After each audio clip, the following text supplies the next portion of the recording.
अस्सलामुअलैकुम dear students, आज का हमारा जो टॉपिक है वो हम डिस्कस करेंगे एसिड्स और बेसिस के दरमियान डिफरेंस को।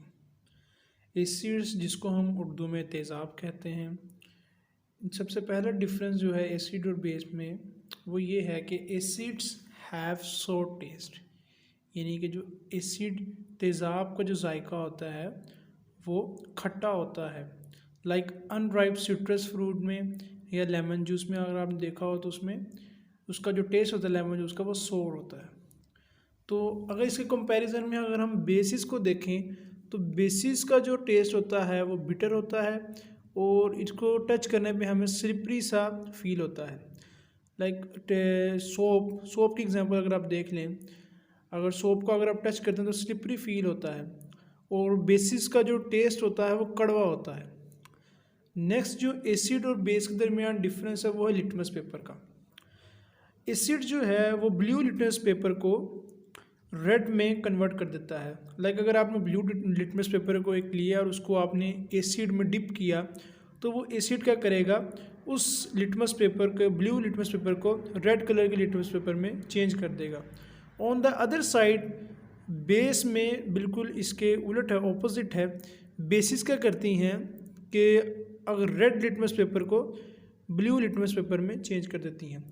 तो अगर आपने देखना हो कि ये बेस है या एसिड है तो इसका बेसिक डिफरेंस ये है कि वो लिटमस पेपर को लिटमस एसिड जो है ब्लू लिटमस पेपर को रेड में चेंज कर देगा और जबकि बेस है बेसिस जो होगी वो क्या कर देगी, रेड लिटमस पेपर को ब्लू में चेंज कर देगी। नेक्स्ट जो डिफरेंस है एसिड और बेसिस में वो ये है कि जो एसिड्स होते हैं वो क्रोसिव होते हैं इन कंसनट्रेटेड फॉर्म। क्रोसिव मीन ये किस चीज़ को जंग आलूद कर सकते हैं और कंसनट्रेटेड फॉर्म का मतलब ये है कि वो एसिड की जो पीएच वैल्यू है वो काफ़ी लो है, यानी कि उसकी जो उसके अंदर हाइड्रोजन आयंस जो हैं या उसकी एसिडिक पावर है या उसकी एसिडिक स्ट्रेंथ है वो बहुत ज़्यादा है। तो ऐसे एसिड को हम कंसनट्रेटेड एसिड कहते हैं जिसकी पीएच वैल्यू काफ़ी लो हो, यानी कि 1-2 के राउंड अबाउट पीएच हो, उसको हम हाईली एसिडिक और कंसनट्रेटेड एसिड कहते हैं। ऑन द अदर साइड अगर हम देखें तो जो बेसिस होती हैं वो नॉन क्रोसिव होती हैं, यानी कि वो किसी चीज़ को जंग आलूद नहीं कर सकते except concentrated form of sodium hydroxide and potassium hydroxide. के जो होते हैं बेसिस वो नॉन क्रोसिव तो होते हैं, लेकिन अगर सोडियम हाइड्रोक्साइड या पोटाशियम हाइड्रोक्साइड कंसनट्रेटेड फॉर्म में हो तो वो भी कोरोजन क्रिएट कर सकते हैं। इसमें एक्सेप्शन ये है कि वो कंसनट्रेटेड फॉर्म में मौजूद हो तब वो क्रोसिवनेस क्रिएट कर सकते हैं, अदरवाइज वो नॉन क्रोसिव होंगे। On the other side acid तो होते ही क्रोसिव है इन कंसनट्रेटेड फॉर्म। डियर स्टूडेंट्स, जो लास्ट डिफरेंस है एसिड्स और बेसिस के दरमियान वो है इलेक्ट्रिकल कंडक्टेंस। कि आया कि जो एसिड्स हैं वो इलेक्ट्रिकल कंडक्टेंस शो करते हैं या बेसिस जो हैं वो भी इलेक्ट्रिकल कंडक्टेंस शो करते हैं या नहीं, ये देखते हैं लास्ट डिफरेंस में। जो एसिड्स होते हैं they aqueous solution conduct electric current. इसका मतलब ये है कि जब एसिड्स को हम एक्वस सोल्यूशन में डिसॉल्व करते हैं तो ये इलेक्ट्रिक करंट को कंडक्ट कर सकते हैं। ये कैसे करते हैं, लाइक अगर मेरे पास एसिड है हाइड्रोक्लोरिक एसिड HCl, जैसे ही मैंने इसको एक्वा सोल्यूशन में डिसॉल्व किया ये डिसोसिएट हो गया इनटू H पॉजिटिव आइंस और Cl नेगेटिव आइंस में। तो इसका मतलब ये है कि जैसे ही हम किसी एसिड को एक्वा सोल्यूशन में डिसॉल्व करते हैं तो वो अपने जो आइंस में डिसोसिएट हो जाता है, एक पॉजिटिव आयन और एक नेगेटिव आयन। तो वो जो पॉजिटिव और नेगेटिव आयन है वो वजह बनते हैं इलेक्ट्रिक करंट को कंडक्ट करने की। इसी तरह हम एक और एग्जांपल डिस्कस कर लेते हैं। लाइक हम डिस्कस कर लेते हैं KCl पोटाशियम क्लोराइड।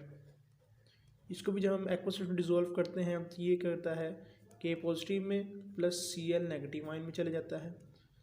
तो इसी तरह जब भी हम किसी भी एसिड को एक्वा सोल्यूशन में डिसॉल्व करेंगे तो इसका मतलब ये है कि वो इलेक्ट्रिक करंट को कंडक्ट कर सकता है, क्योंकि वो एसिड अपने आयंस में डिसोसिएट हो जाता है, एक पॉजिटिव आयन और एक नेगेटिव आयन में।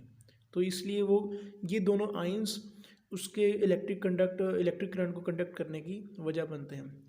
और अगर इसके कंपैरिजन में हम बेसिस को देखें, बेसिस भी करंट को कंडक्ट कर सकती हैं इन एक्वस मीडियम या एक्वस सॉल्यूशन। वो कैसे कर सकती हैं, अगर हम देखें कोई बेस की, मैं यहाँ पे एग्जांपल ले रहा हूँ बेस की, सोडियम हाइड्रोक्साइड NaOH।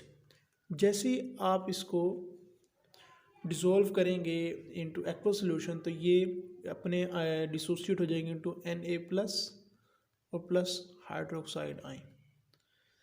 तो इसका मतलब ये है कि जब बेसिस को भी हम डिसॉल्व करते हैं एक्वस सॉल्यूशन में तो ये भी अपने आयंस में डिसोसिएट हो जाते हैं। लाइक अगर यहाँ भी हम देखें सोडियम हाइड्रोक्साइड तो इसमें एक सोडियम में हो गया प्लस और एक OH नेगेटिव आयंस में चला गया। तो इसी तरह डियर स्टूडेंट्स अगर हम एक और बेस की एग्जांपल को डिस्कस करें तो वो है पोटाशियम हाइड्रोक्साइड KOH। तो अगर हम इसको भी एक्वस सॉल्यूशन में इसको डिसोसिएट करते हैं तो ये डिसोसिएट होता है into potassium ions K positive and hydroxyl ion OH negative. तो इसका मतलब ये है इस पूरे जो हमने पढ़ा they also conduct electric current in aqueous solution, इसका मतलब ये कि बेसिस और एसिड्स दोनों ही एक्वस सॉल्यूशन में इलेक्ट्रिक करंट को कंडक्ट कर सकते हैं। उसकी वजह ये है कि एसिड्स भी आयंस में से डिसोसिएट होता है इनटू पॉजिटिव आयन और नेगेटिव आयन, इसी तरह बेसिस भी डिसोसिएट होते हैं इनटू पॉजिटिव आयन और नेगेटिव आयंस। तो ये दोनों ही एक्वस सॉल्यूशन में कंडक्ट करती हैं इलेक्ट्रिक करंट को। तो आज का हमने जो टॉपिक पढ़ा है वो एसिड्स और बेसिस के दरमियान डिफरेंस था। हमने जो बेसिक डिफरेंस है एसिड और बेसिस के दरमियान वो ये है कि जो एसिड्स हैं वो ब्लू लिटमस को रेड लिटमस में कन्वर्ट कर देते हैं, जबकि जो बेसिस हैं वो रेड लिटमस को इनटू ब्लू लिटमस में कन्वर्ट कर देते हैं। और जो एसिड का जो टेस्ट होता है वो होता है सोर, जबकि जो बेसिस का जो टेस्ट होता है वो होता है बिटर। और बेसिस को टच करने पे हमें स्लिपरी फील होता है लाइक सोप्स। इसी तरह की डिटर्जेंट्स टाइप जो को आपके पास हैं चीज़ें वो बेसिस होते जाते हैं। तो आज का लेक्चर यहीं तक था। तो इस चैनल को सब्सक्राइब करें, लाइक करें और अल्लाह हाफिज़।